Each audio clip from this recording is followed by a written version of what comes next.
কিহিও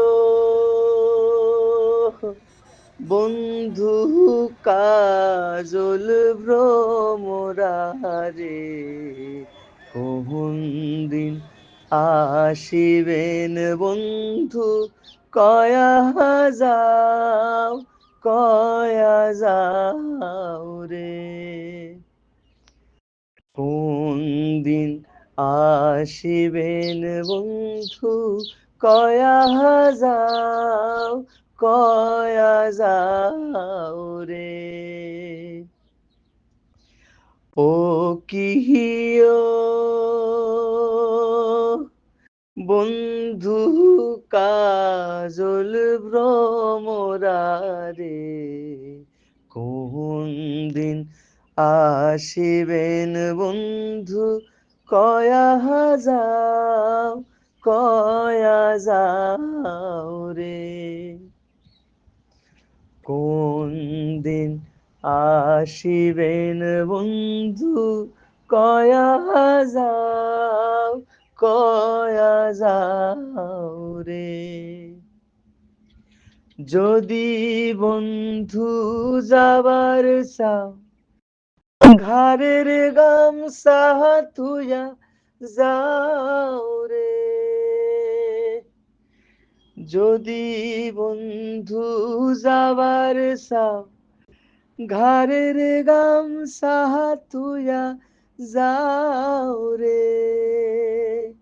বন্ধু কাজল ভ্রমরারে, কোন দিন আসিবেন বন্ধু, কয়া যাও কয়া যাও রে। কোন দিন আসিবেন বন্ধু, কয়া যাও কয়া যাও রে। কোন দিন আসিবেন বন্ধু, কয়া যাও কয়া যাও রে। কোন সে সম্রাট যার এমন একটি পরিত্যক্ত টিনের ছাউনি দেওয়া ঘর, চারদিকটা প্রায় খোলা বললেই চলে? হ্যাঁ, যে সম্রাটের কথা বলছি তিনি ভাওয়াইয়া সম্রাট আব্বাস উদ্দিন। কোচবিহার জেলার তুফানগঞ্জ মহকুমার অধীন একটি ছোট্ট গ্রাম বলরামপুর। আর এই বলরামপুরেই একটি ছোট পুকুরের পাশেই অবস্থান এই বাড়িটির। চিহ্ন বলতে এই বাড়িটি রয়েছে, না সরকারিভাবে কোনো সংরক্ষণের কোনো ব্যবস্থাই নেই, নেই মেরামত। এভাবেই হারিয়ে যেতে বসেছে একটি ইতিহাস, ভাওয়াইয়ার ইতিহাস। ও আমার দরদি আগে জানলে তোর ভাঙা নৌকায় চড়তাম না। কি সুন্দর না গানটা, আমার তো ভীষণ ভালো লাগে। আর এই গানটা যিনি রচনা করেছিলেন তিনি ভাওয়াইয়া সম্রাট আব্বাস উদ্দিন। আমরা সেই সম্রাটের বাড়ি দাঁড়িয়ে রয়েছি। হ্যাঁ, একটু চমকে যাবেন বই কি, সম্রাটের বাড়ি তা এমন পরিত্যক্ত ভাঙাচোরা, এটা আবার কেমন কথা? আসলে এই বাড়ির কোনো রক্ষণাবেক্ষণ নেই। কোচবিহার জেলার তুফানগঞ্জ মহকুমার একটা ছোট্ট গ্রাম বলরামপুর। চারিদিকে ভুট্টা ক্ষেত এবং অসংখ্য ছোট বড় বাড়ি রয়েছে। পাশে রয়েছে আব্বাস উদ্দিনের মা বাবার গোরস্থান। আজ আমরা দর্শকদের জন্য নিয়ে এলাম এমন একটা জায়গা। কোচবিহার জেলায় এলে অবশ্যই, যদি আপনি ভাওয়াইয়া গান পছন্দ করেন, ঠিক বাড়িটির পাশেই ভাওয়াইয়া সম্রাট আব্বাস উদ্দিন আহমেদ সাহেবের পিতামাতার গোরস্থান। তার পিতামাতাকে এখানে সমাধি দেওয়া হয়েছে। সেই জায়গাটা অবশ্য খুব ভালো করেই সংরক্ষণ হয়েছে এবং নিয়মিত যে রক্ষণাবেক্ষণ হয় তা কিন্তু পরিষ্কার। আমরা সেই জায়গাটা তুলে ধরছি দর্শকদের কাছে। একটি ছোট্ট গ্রাম, চারপাশে কিছু ঘরবাড়ি, ভাঙাচোরা ঘরবাড়ি রয়েছে, পেছনে বিস্তীর্ণ ভুট্টা ক্ষেত মাঠ, আর মাঝখানে ভগ্নদশায় দাঁড়িয়ে রয়েছে এই জায়গাটা আমাদের কাছে একটা তীর্থভূমি। আব্বাস উদ্দিনের গান তো এপার বাংলা আর ওপার বাংলার মানুষের মুখে মুখে ফেরে, তাই না? যেমন আল্লাহ মেঘ দে পানি দে ছায়া দে রে তুই, আল্লাহ মেঘ দে। এরকম অনেক, আমি সঙ্গীত শিল্পী নই, দু লাইন করার চেষ্টা করলাম, কিন্তু এমন অনেক গান মুখে মুখে ফেরে। এই ভাওয়াইয়া গান আমাদের প্রাণের উত্তর বাংলার মানুষের মনের গান, প্রাণের গান, হৃদয়ের গান। আর এই গান শুনেই এখনো অনেক মানুষের ভোর হয়। তাই আসুন আমরা ভাওয়াইয়া সম্রাট আব্বাস উদ্দিনের সৃষ্টিকে আরো সবার মাঝে, সবার হৃদয়ে ছড়িয়ে দিই। আসলে আজকাল আমরা একটি গান, একটি কবিতা আবৃত্তি করতে গিয়ে কিংবা একটি গান লিখতে গিয়ে, রেকর্ড করতে গিয়ে কত বড় বড় স্টুডিওতে যেতে হয়, কত বড় বড় জায়গায় যেতে হয়, স্টুডিওর কাজ করতে হয়। অথচ আব্বাস উদ্দিন আমাদের ভাওয়াইয়ার সম্রাট যাকে বলা হয়, ভাওয়াইয়ার রাজা, এমন একজন মানুষ এই ঘরে বসে, আপনাদের ঘরটা দেখাচ্ছি, সত্যি শিহরণ জাগে শরীরে। এই ঘরে বসে একের পর এক সেই বিখ্যাত গান তিনি গেয়ে গেছেন। ফান্দে পড়িয়া বগা কান্দেরে, আল্লাহ মেঘ দে পানি দে, ওকি ওরে গাড়িয়াল ভাই, অসংখ্য অসংখ্য ভাওয়াইয়া সঙ্গীত, যার জন্য আব্বাস উদ্দিন আমাদের কাছে হয়ে রয়েছে ভাওয়াইয়া সম্রাট। আমরা কোচবিহারের মানুষেরা তার জন্য চেষ্টা করি তার গান গাওয়ার, তার সঙ্গীত নিয়ে সেই চর্চা করার, কিন্তু সেই মানুষটা সত্যিই কি সেই জায়গা পেলেন ঠিক যতটা জায়গা তার পাওয়া দরকার ছিল? সম্রাটের বাড়ির ভেতরটা আমরা তুলে ধরার চেষ্টা করছি। তালা বন্ধ, কিন্তু ভেতরে কিছুই নেই, ভাঙাচোলা শুধু স্মৃতি পড়ে রয়েছে। যেই ঘরে বসে আব্বাস উদ্দিন রেওয়াজ করতেন, আমরা সেই ঘরের কিছু অংশকে তুলে ধরার চেষ্টা করলাম। আমরা আব্বাস উদ্দিনের বাড়ির সামনে দাঁড়িয়ে এখানকার এলাকার বাসিন্দা এবং আব্বাস উদ্দিনের পরিবারের সঙ্গে যে পরিবারের খুব ঘনিষ্ঠ একটা সম্পর্ক ছিল, সেই পরিবারের একজন মানুষকে আমরা পেয়েছি, সুকান্ত ভট্টাচার্য। আপনাকে নমস্কার। আমরা একটু কথা বলবো আরো বিষয়ে, এই বিষয়ে ভেতরে ঢোকার জন্য আমি তার সাথে কথা বলাটা ভীষণভাবে প্রয়োজন। বলছি যে এই যে আব্বাস উদ্দিনের এই ঘর, তার বাড়ি, ভিটে মাটি যাই হোক না কেন, একদম পরিত্যক্ত, তো সরকারি ভাবে কি এটার অধিগ্রহণ হয়নি বা এটা কি হেরিটেজে পড়ছে না? বিষয় হচ্ছে যে পশ্চিমবঙ্গের বর্তমান সরকার এটা হেরিটেজ হিসেবে টোটাল কোচবিহার জেলাকে হচ্ছে যে ঘোষণা করেছে, তার অঙ্গ হিসেবে এটা হওয়া উচিত বলে আমি মনে করি। তবে রিসেন্টলি খুব শীঘ্রই এই অংশটা, এই যে এখানে দেখেন এরিয়া দিয়ে, এই অংশটা আমাদের প্রাক্তন মন্ত্রী রবীন্দ্রনাথ ঘোষ মহাশয় তার ব্যক্তিগত উদ্যোগে, ব্যক্তিগত টাকা পয়সা বলতে পারি, আমি ওর সঙ্গে মানে সম্পূর্ণটা জানি না, তবে সেইখানে হচ্ছে যে উনি এইটা এই রিসেন্টলি 1 মাসের মধ্যে এটা কিনলো। এখন এরপরে নিশ্চয়ই এটা কাদের কাছ থেকে কিনলো? এটা এই যে বাড়ির মালিক, যাদের সঙ্গে মানে এক্সচেঞ্জ হয়েছে, আব্বাস উদ্দিন মুখ্যত এক্সচেঞ্জ করে আসছে গোপীচরণ সরকার মহোদয়, তাদের সঙ্গে আব্বাস উদ্দিনের এক্সচেঞ্জের মাধ্যমে এই বাড়ি, তাদের টোটাল সম্পত্তি আর ওখানকার সম্পত্তি ওদেরকে ছেড়ে দিয়েছে আব্বাস উদ্দিনদের বাংলাদেশে, আর এই সম্পত্তি তারা নিয়েছে। সেই হিসেবে গোপীচন্দ্র সরকার মহাশয়ের যারা উত্তরাধিকারী আছে, আচ্ছা, তাদের কাছ থেকে এই সম্পত্তিটা উত্তরবঙ্গ উন্নয়ন মন্ত্রীর নেতৃত্বে, মানে প্রাক্তন উত্তরবঙ্গ উন্নয়ন মন্ত্রী রবীন্দ্রনাথ ঘোষের নেতৃত্বে এই জমিটা এই রিসেন্টলি 1 মাস হলো কেনা হলো। আচ্ছা, ওই জন্য পাশেই দুটো সমাধি দেখতে পাচ্ছি গোপীচরণ সরকারের বা তার স্ত্রী। আচ্ছা, এবার বলছি যে এখন কি তাহলে কাজ শুরু হবে এরকম কিছু মনে হচ্ছে? নিশ্চয়ই হবে, কারণ হচ্ছে উনি একজন দায়িত্ববান ব্যক্তিত্ব। সেই হিসাবে আমাদের দীর্ঘদিনের দাবি ছিল, অনেক আন্দোলন আমরা করেছি, বিভিন্ন সময় বিভিন্ন আন্তর্জাতিক মানে বিভিন্ন সংবাদ মাধ্যমের ব্যক্তিরাও এখানে এসেছেন, এবং হচ্ছে যে সবাই মিলে সকলের প্রচেষ্টা এটা যেন সুন্দর হয়, এটা আমাদের সবসময় কামনা ছিল।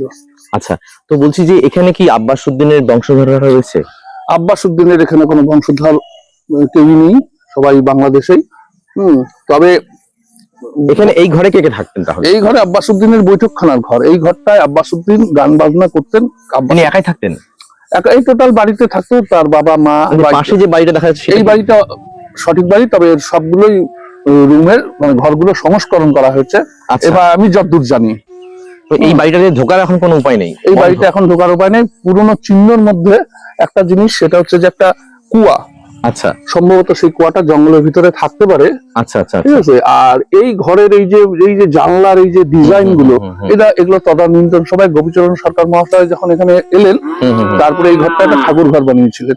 আচ্ছা আর ওই ঘরটা এই হয়তো এই সাইড থেকে দেখা যেতে পারে, হুম ওই যে ঘরটা, ওই ঘরটা মোটামুটি এইভাবে ছিল। আসলে মুখ্যত ঘরের ভিটা হচ্ছে ওইটা এইভাবে।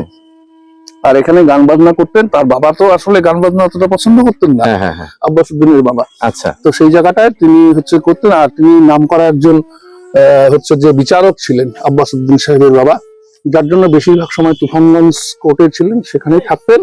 আব্বাস উদ্দিন যখন আসতেন তার বন্ধু বান্ধব নিয়ে এই ঘরে বৈঠকখানা করে গান বাজনা করতেন, এটা আমরা যতদূর জানি। আচ্ছা, তো এইটা কত বছর ধরে এই ঘরটাকে দেখছেন মোটামুটি এরকম? আমি এই ঘরটা মোটামুটি আমার যখন জ্ঞান হয়েছে, আই মিন ধরতে পারেন আমি 60 বছর, তো আমার বয়স মোটামুটি 58 চলছে। আমি যখন জ্ঞান হয়েছি তখন থেকে এরকম। তিনি দেহ রেখেছেন কবে? এই এই এখানে নাই, এখানে রাখেনি, সুতরাং ওই দেশে। ও, ওই দেশে রেখেছেন না? এখানে আব্বাস উদ্দিনের বাবা মায়ের কবরস্থান আছে। হ্যাঁ, আমরা দেখলাম একটু আগে। হ্যাঁ আব্বাস উদ্দিনের বাবা মায়ের কবরস্থান। হ্যাঁ হ্যাঁ তার পাশেই রিসেন্টলি ওনারা হচ্ছে যে গোপীচরণ সরকার, স্বর্গীয় গোপীচরণ সরকার এবং তার স্ত্রী, তার যে সুযোগ্য সন্তানরা আছেন, তারা এখনো যারা জীবিত আছেন তারা এখানে করেছেন। তাদের যা ভাই, তারা সবাই কোচবিহারে থাকে। এক ভাই সুরঞ্জিত সরকার মহাশয় এই বাড়িতে থাকেন, উনি অসুস্থ, উনি কারোর সঙ্গে এখন অতটা কথা বলতে। এতদিন ধরে এটা পরিত্যক্ত থাকার কারণটা কি? এটা তো আমাদের একটা বাংলার সম্পদ বলতে গেলে পরে। এটা একটা কঠিন মানে প্রশ্ন। এক অর্থে বিভিন্ন ভাবে বিভিন্ন সময় সবাই হয়তো রাজনৈতিক চরিতার্থ করবার জন্য কখনো কখনো হয়তো এনারা করেছেন, এই আব্বাস উদ্দিনকে নিয়ে হচ্ছে যে অনেক কিছু করেছেন। আসলে ভাওয়াইয়া উত্তরবঙ্গের একটা সম্পদ। এই ভাওয়াইয়া গান আব্বাস উদ্দিন ব্যতি রেখে কোনোদিন আন্তর্জাতিক হতে পারতো না বলে আমার মনে হয়। তার সঙ্গে আরেকজনের নাম উল্লেখ করতে হয়, তদানীন্তন সময় হরিশ্চন্দ্র পাল। আচ্ছা, হরিশ্চন্দ্র পাল তখন HMV হচ্ছে যে এই রেকর্ড মাস্টারের তখন যে ছিল তার হেড ছিলেন, এবং আব্বাস উদ্দিনকে তিনি তখন হচ্ছে যে সেই অনেক কষ্ট করে সেখানে সেই ভাওয়াইয়া গান রেকর্ড হবে না, ভাওয়াইয়া আবার কোনো গান হতে পারে ইত্যাদি ইত্যাদি অনেক ঘটনা যেটুকু আমাদের জানা আর কি। কিন্তু ওনার বিশেষ এই ভাওয়াইয়ার গানের ক্ষেত্রে ইনি যেমন গান করে খ্যাতি লাভ করেছেন, আমি মনে করি সঙ্গে সঙ্গে হচ্ছে হরিশ্চন্দ্র পাল, যিনি হচ্ছে ভাওয়াইয়া গানের আন্তর্জাতিক করার ক্ষেত্রে সবচেয়ে প্রধান ভূমিকা রেখেছেন। আচ্ছা আচ্ছা, বলছি এখানে দেখছি একটা আব্বাস উদ্দিন নামে একটা সেতু রয়েছে, আবার স্মারকও সামনে রয়েছে। স্মারকটা আমরা এই 2 বছর আমরা দেখলাম যে আমরা একটা ছোট্ট সংগঠন করলাম, ঠিক আছে। সেইখানে আমরা আমাদের তুফানগঞ্জের এক ভদ্রলোক আছে কৃষ্ণবাবু, আমরা সবাই মিলে এলাকাবাসী সকলের দান সহযোগিতায় আমরা যে আব্বাস উদ্দিনের একটা অন্তত কাবক্ষ মূর্তি উন্মোচন হোক। সারা জেলায় কোথাও আব্বাস উদ্দিনের মূর্তি নেই, একমাত্র মাথাভাঙ্গায় হয়তো বা একটা ছোট থাকতে পারে, আমার এই মুহূর্তে মনে পড়ছে না, আব্বাস উদ্দিন মোড়ে। তো সেই জায়গাটা হচ্ছে আব্বাস উদ্দিন নামে সেতু মাথাভাঙ্গায় আছে। আচ্ছা আচ্ছা, আব্বাস উদ্দিন সেতু। এই সেতুটা যেটা হয়েছে সেটা হচ্ছে ভাওয়াইয়া সেতু বলে বিবেচিত। হ্যাঁ হ্যাঁ, মানে ওই ব্যাপারটা ঘুরে ফিরে আব্বাস উদ্দিনই আসে আর কি। হ্যাঁ, তো যাই হোক, তো সেইখানে ওই জন্যই বললাম। আর বলরামপুর হচ্ছে বিখ্যাত মানবের পীঠস্থান, নাইবালি টিপু আপনারা হয়তো নাম শুনতে পারেন। আবার এখানে অনেকে রাজনৈতিকরণ করেন এই অর্থে কি, আব্বাস উদ্দিন তদানীন্তন সময় বামফ্রন্ট যখন সরকার ছিলেন তখন তারা আব্বাস উদ্দিনকে নিয়ে অনেক চেষ্টা করেছেন। যেমন এখানে আব্বাস উদ্দিনের একটা ভবন করার চেষ্টা চলছিল, কিছুটা হয়েও ছিল, তারপরে জমি সংক্রান্ত জট বা ইত্যাদি ইত্যাদি কারণে হয়তোবা সেটা পরিত্যক্ত হয়েছে। তারপরে বর্তমান গভর্নমেন্ট আসার পর নাইবালি টিপু। সুতরাং আমি সেই সংঘাতে যাচ্ছি না। হ্যাঁ, এরকম হচ্ছে। পিয়ারি মোহন দাসের মতো মানুষের জন্মস্থান এখানে। পিয়ারি মোহন দাসও তো বিখ্যাত মানুষ একজন, নিশ্চয়ই আপনারা শুনবেন। এত বিখ্যাত মানুষদের আমি মনে করি যে এদের সংরক্ষণ করা উচিত এবং আরো সুন্দরভাবে জনসাধারণের মনে প্রচার প্রসার করা। নিশ্চয়ই নিশ্চয়ই, একদম একদম। তো দর্শক বন্ধুরা, আমরা এতক্ষণ যা শুনলাম তা কিন্তু আমাদের অনেকেরই অজানা তথ্য। এই অজানা তথ্য সকলের কাছে ছড়িয়ে পড়ুক, তার জন্যই ওনার সাথে আমার এই ছোট্ট সাক্ষাৎকার এবং এই আব্বাস উদ্দিনের ভিটেতে আসা। আচ্ছা, আমি একটা মিনিট বলি। আপনি বললেন যে পরিবারের সঙ্গে সম্পর্ক অর্থাৎ আব্বাস উদ্দিনের যে ছোট ছেলে আব্বাসী, এই আব্বাসীর সঙ্গে আমার জ্যাঠামশাই, আমার বাবা, এরা সবাই খেলা করতেন, এই হিসেবেই সম্পর্ক। কিন্তু আব্বাস উদ্দিনের অনেক দান আছে, অনেক জিনিস। একজন মানুষের সবকিছু ভালো থাকবে এরকম কোনো ব্যাপার নাই। সুতরাং আমরা কেউ খারাপ জায়গাটা, স্বামী বিবেকানন্দ বলছেন, don't follow me, follow my advice. আমার অ্যাডভাইস দেখো, আমাকে ফলো করো না। কে মাছ খায়, কে মাংস খায় ইত্যাদি, কে কি খায় সেটা না। আব্বাস উদ্দিন মহিলা তদানীন্তন সবাই মেয়েদের পড়াশোনার জন্য মহিলা কলেজ, মহিলা স্কুল করার জন্য গান করে করে পয়সা জমিয়েছিলেন। এখানে মারোয়ারিরা তখন ছিলেন প্রতিষ্ঠিত, অনেক মারোয়ারি ব্যবসায়ী, তাদের কাছে রেখেছিলেন। শোনা কথা যে তখন সেই পয়সাটা আর পায়নি ঘুরে, ইত্যাদি ইত্যাদি ব্যাপার তার দান ছিল। আপনাকে অনেক অনেক ধন্যবাদ এত সুন্দর মূল্যবান তথ্য সরবরাহ করার জন্য। আমার খুব ভালো লাগলো এবং আশা রাখি দর্শকরা অনেক কিছু জানতে পারবে। আপনার যা বললেন আপনার সেই বিষয়টা নিয়ে দর্শকরা অনেকটা উপকৃত হবে। অনেক ধন্যবাদ আপনাকে।